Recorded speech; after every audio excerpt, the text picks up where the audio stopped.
নমস্কার বন্ধুরা, আমি সুস্মিতা পজিটিভ ভাইবসে একটা ভিডিওতে আবার সবাইকে স্বাগত জানাচ্ছি। আজকে হ্যাশট্যাগ আমরা সকলের টপিক দিয়েছি রাখি গাঙ্গুলি। রাখি গাঙ্গুলির দেওয়ার টপিক হলো যে পদক্ষেপ শুরু করতে হবে, তবেই পথ দৃশ্যমান হবে। একদম ঠিক কথা। রাখিকে অনেক অনেক ধন্যবাদ এত সুন্দর একটা টপিক দেওয়ার জন্য। এবং এই টপিকটা আলোচনা করি না করি এটা আমাদের সকলেরই জানা যে কোনো কিছু জিনিস আমরা যখন যেটা পেতে চাই বা যে কোনো জিনিস আমাদের শুরুটা কিন্তু করতে হবে। হঠাৎ করে আমাদের কিন্তু কিছু হয়ে যায় না। আমাদের প্রথম থেকে একটা বাড়ি করতে গেলে যেমন একটা ভিত বলো বা কলম বলো তৈরি করতে হয়, তবে বাড়িটা তৈরি হয়। লেখাপড়া শেখার সময় আমাদের অ আ ক খ এবিসিডিটা শিখতে হয়, তবেই আমরা কিন্তু বাকি এটা করতে পারি। সেইরকম আমাদের জীবনের প্রতি পদক্ষেপে আমাদের কিন্তু শুরুটা আমাদের যদি আমরা না করতে চাই, সাধারণ জিনিসগুলোর কথা বলছি না, কিন্তু কোনো একটা ভালো জিনিস আমি যদি মনে মনে ভাবছি আমি এটা করব, এইভাবে আমার জার্নিটা শুরু করব, তাহলে কিন্তু অনেক এইভাবে থেমে থাকলে হবে না। একটা গান আছে না, পথে এবার নামো সাথী, পথেই হবে এ পথ চেনা।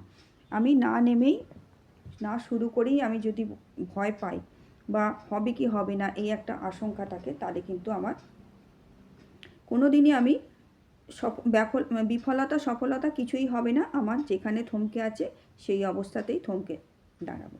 কাছাকাছি আমি যদি সফল হতে চাই, আমার হয়তো দু একবার বিফলতা আসবে, কিন্তু আমি বিফলতা আসবে, আমি সফল হব না এই ভেবেই যদি আমি না জার্নিটা শুরু করি, তাহলে কিন্তু কিছুই করা যাবে না। পথে এবার নামো সাথী, পথে হবে এ পথ চেনা, হবে চেনা হবে জানা। তোমাকে শুরুটা কিন্তু করতেই হবে। আমি যদি বলি যে আমি একটা বিজনেস শুরু করব, এরকম কিছু করলাম, বা যা কিছু আমি একটা ভালো ফুলের বাগান করব, প্রত্যেকটা জিনিস আমি যাই করি আমাকে কিন্তু স্টার্টটা আমাকে কিন্তু করতে হবে। হঠাৎ করে সাজানো বাগান আমি পেয়ে যাব না। আমি যদি সেইটা মনে করি যে আমায় কেউ করে দেবে, সাজিয়ে সব কিছু ওই করে দেবে, তাহলে কিন্তু সেটা হয়তো বা কোনো কোনো জিনিস আমরা এমন করি যে আমাদের সাজানো বাগান পাই মানে কি আমরা না চাইতেই আমাদের অন্য কেউ সেই জিনিসটা করে দেয়। কিন্তু এমন জিনিস পাওয়ার আনন্দের থেকে আমার মনে হয় যেটা আমি নিজে শুরু করে সেটা যদি আমি সফলতা পাই, সেখানে কিন্তু সেই পাওয়ার আনন্দ কিন্তু অনেক বেশি।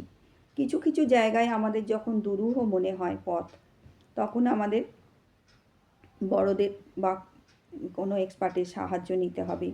যখন সব কিছু হার মেনে যাবে, তখন কিন্তু আমরা যদি এইভাবে ঈশ্বরের ওপর ছেড়ে দিই, মানে আমার হাত ধরে তুমি নিয়ে চলো সখা, আমি যে পথ চিনি না, এই জিনিসটা যে আমি আমার সব কিছু করবো, আমার সেরাটা করবো, আমার কর্মটা আমি দেবো, আমি চেষ্টা করব, কিন্তু আমার কোন পথে গেলে ঠিক হবে সেই সঠিক ট্র্যাকে রেখে আমাকে তুমি কিন্তু পথ দেখিয়ে নিয়ে চলো। এই যে একটা সমর্পণ বা নির্ভরতাটা, এই জিনিসটা যদি আমরা করে দিই, আমাদের কি হবে, নির্ভরতা যখন আমরা বিশ্বাসের সাথে করব, কোনো ঈশ্বরের ওপরে বলো বা আমাদের ছোট আমাদের কোনো একটা কাজ, আমাদের থেকে ছোট বয়সের কারুর ওপরেও আমরা যে জিনিসটা জানি না, ধরো এই কোনো ইউটিউবের কোনো জিনিস, মানে নতুন নতুন কত কিছু সব সিস্টেম বেরিয়েছে, এই জিনিসগুলো কত কিছু শেখার আছে, জানার আছে, সবটাই যে আমি তো জানা সম্ভব নয়। এগুলো আমাদের ছোটদের থেকেও কিন্তু আমরা জানতে পারি, শিখতে পারি।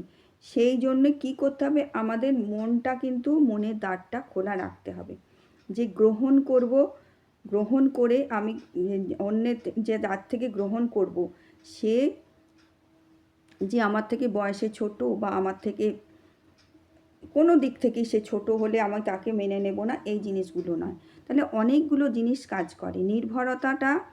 আবার যদি বড়দের কাছে করি আমরা, ঈশ্বরের কাছে যেমন বললাম, ঈশ্বর আমাদের কি গার্জেনের মতন, বাবা মার কাছে আমরা যখন কোনো কিছু নির্ভর করি, আমরা যখন ছোটোর থেকে হয়েছি, জানি বাবা মা মাথার ওপর আছে, বাবা মা ঠিক উদ্ধার করে দেবে। সেই রকম নির্ভরতার জায়গাটা আমরা যদি উপরওয়ালার কাছে সমর্পণ করি, আমাদের কিন্তু একটা ভেতর থেকে কনফিডেন্স আসে যে হ্যাঁ, আমাকে কেউ একটা পিছন থেকে সাপোর্ট দিচ্ছে। এই যে জিনিসটা, এই জিনিসটাই আমার কিন্তু চলার পথটা আরও বেশি আমাকে মোটিভেট করে যে হ্যাঁ আমি পারবো। পিছন থেকে আমাকে কেউ শক্তি যোগাচ্ছে। ফাইন্যান্সিয়ালি কেউ হয়তো কোনো একটা কিছু করব, কেউ সাপোর্ট দিলে যেমন একটা মানসিক শক্তি বাড়ে, সেরকম যদি ঈশ্বরের আশীর্বাদ বা বড়দের আশীর্বাদ থাকে তাহলে কিন্তু আমাদের কাজগুলো করতে সুবিধা হয়। যে কোনো জিনিস শুরু করতে গেলে আমার সবটা জানা সম্ভব নয়, আমার সব কিছু আমি তো এক্সপার্ট নয়, আমাকে তার জন্য নির্ভরতা করতেই হবে। এবং সেই নির্ভরতা করার জন্য আমার মনে যেন কোনো দ্বিধাদ্বন্দ্ব না থাকে যে এর থেকে আমি নেবো না, এর থেকে নিলে, এর থেকে এটা জানলে আমি নিজে ছোট হয়ে যাব।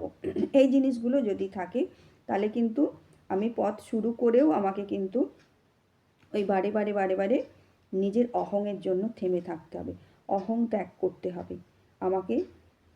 এটা এক একটা ক্ষেত্রে এক এক রকম পরিস্থিতি যেরকম আসবে, আমার সিচুয়েশান, আমি কোনটা শুরু করতে চাইছি সেটার ওপর কিন্তু নির্ভর করবে আমাকে কিভাবে এগোতে হবে। কিন্তু আমি সবচেয়ে প্রথম কথা এবং শেষ কথা যেটা হলো, আমার শুরুটা কিন্তু আমাকে করতে হবে। আমার মনের যে ইচ্ছাটা, আমি যে করতে চাই, আমি যে এগোতে চাই, আমি যে জিনিসটা জানতে চাই, এটা আমাকে কিন্তু আগ্রহ দেখিয়ে এগোতে হবে। তারপরে সেই একদম এগিয়েই যে একদম টপে চলে যাব বা সর্বজ্ঞ হয়ে যাব তা নয়, ছোট্ট ছোট্ট পায়ে চলতে চলতে ঠিক পৌঁছে যাব। আমার ডেস্টিনেশান বা আমার যেটা যদি একটু হার্ড হয়, রাস্তাটা একটু যদি কঠিনও হয়, ছোট্ট ছোট্ট পায়ে শুরু করে আস্তে আস্তে আস্তে আস্তে করি এবং যেটুকু পাবো সেটুকুর ওপরে সন্তুষ্ট থেকে আরও বিশ্বাস নিয়ে যে না, সেরকম প্রোগ্রেস আসছে না, এখানেই থেমে যাই, তাহলে কিন্তু ওই পর্যন্তই থেকে যাবে। আমাকে প্রথম শুরু করতে হবে, আস্তে আস্তে ছোট্ট ছোট্ট পায়ে এগিয়ে চলতে হবে, তবেই সেই চাঁদের পাহাড় আমরা দেখতে পাবো। গানগুলো যে আছে, গানগুলো তো মিথ্যা নয়। পথে এবার নামো সাথী, পথে হবে এ পথে না। তুমি নামো, কোমর বেঁধে নেমে পড়ো, না নেমেই এক কোমর জলে না নেমেই এক কোমর জল বললে তো হবে না, তোমাকে নেমে দেখতে হবে কতটা গভীরতা তার। সব এই যে গানগুলো কিন্তু সত্যিই আমাদের জীবনের সাথে আমরা যদি মিলিয়ে দেখি না, সত্যি গানগুলো আমাদের এক একটা মোটিভেট করার মতন লাইনগুলো। এবং এগুলো যদি আমরা আমাদের জীবনে চলার পথে কাজে লাগাতে পারি, এইসব লাইনগুলো মাথায় রেখে, এগুলো কিন্তু আমাদের অনেকখানি পথগুলো পরিষ্কার করে দেয়। তাহলে শুরু আমি যদি করতে না চাই আমি থেমে যাব, কিন্তু আমি যদি একটা জিনিস কিছু করব বা পাবো মনে করি, আমাকে কিন্তু শুরুটা করতেই হবে। এটাই হলো আসল কথা। আর না দেখেই থেমে গেলে হবে না। ইচ্ছা থাকলে উপায় হয়, বলে না, ইচ্ছা থাকলে উপায় হয়। যার ইচ্ছা আছে সে কিন্তু পাবে, যে খোঁজে সে বোঝে, আর যে বোঝে সে পায় না। যে খোঁজে সে বোঝে, আর যে বোঝে সে কিন্তু পায়। এটা কিন্তু একদম 100% সত্যি। ভালো থেকো সকলে, ইউনিভার্সাল ব্লেসিং সকলের জন্য রইল।